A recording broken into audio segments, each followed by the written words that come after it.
Welcome to 30 Seconds or Less, the rapid fire NFL pick show where I make picks in 30 seconds or less for all the NFL Saturday games this week because that's when the bulk of the games are. Let's get right into the action. We're going to start things off with the Chicago Bears, plus 8.5 with the Bills in town. Severe cold and wind is bringing this total down, and I think because of that weather, it'll make it tough for the Bills to pull away. The Bears great at running the football. They are first in the NFL in yards per rush attempt. Chicago struggling below average versus run. Last 3 games here, 29th in yards per rush allowed. Next up, give me the Seahawks plus 10 in Kansas City versus the Chiefs. Nobody plays down to the competition like the Kansas City Chiefs. They needed overtime to beat the Texans last week. The week before that, they let the Broncos hang around.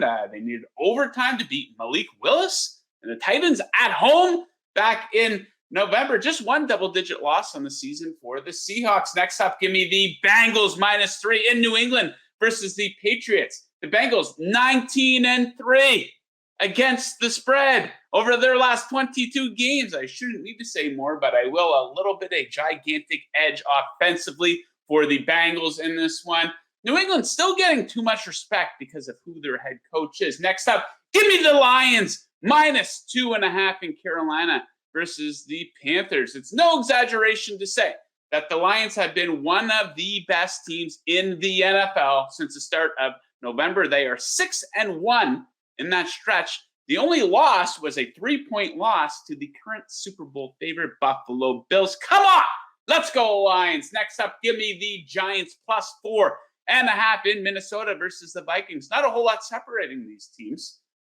26th and 27th in net yards per play. The Giants are 8-2 as an underdog this season. Their defense borders on elite, both on third down and in the red zone. I think that will be the difference. A tight one in Minnesota. Give me the Titans -3 versus the Texans. This is the ultimate buy low spot for the Tennessee Titans coming off 4 straight losses, and a great sell high spot for the Houston Texans getting some respect after being competitive versus Dallas and Kansas City in recent weeks. Tennessee, they won't take them lightly.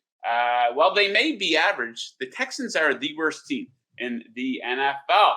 Next up, Saints-Browns. This is the lowest total of the season at 32. Guess what? It's not low enough. God damn it. Give me the under. These offenses won't be able to do anything. Extreme cold, extreme wind. There won't be any field goal kicking in this one. You know, the dome team from New Orleans, they'll be out of their element. They don't want to be there. And in 3 games with Deshaun Watson as their quarterback, the Browns offense has scored 29 points in 3 games. Under 32, you're goddamn right. Next up, another low total. Falcons-Ravens, total 35.5. Guess what? It's not low enough. Give me the under, god damn it. Seems like a low number, but the Ravens have actually stayed under this number in 4 of their last 5 games. Their defense has been lights out.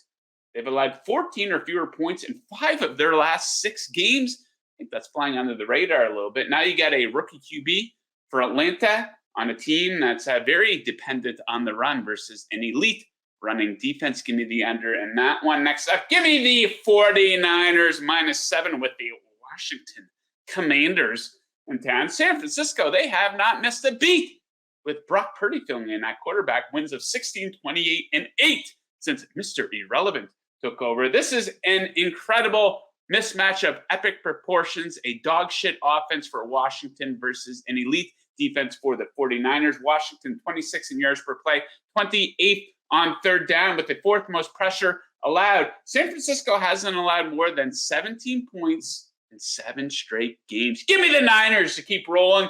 Give me the Eagles +5.5.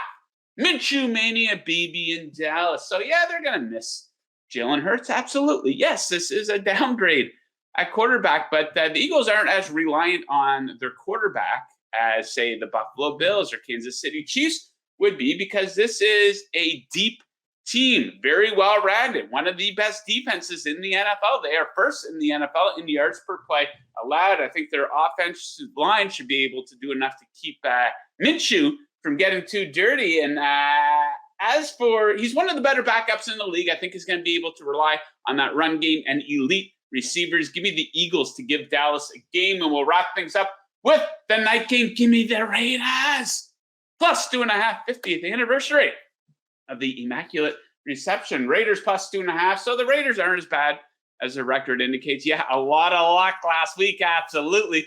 But a lot of last-minute close losses for the Raiders. You add up all the numbers, they come out ahead of Pittsburgh in net yards per play, both for the entirety of the season and over the last 3 weeks. So give me the Raiders plus 2.5. Quick recap here, guys. 4 favorites, 5 underdogs, 0 overs, 2 unders. Good luck with your bets in week 16. We'll see you in week 17. Woo!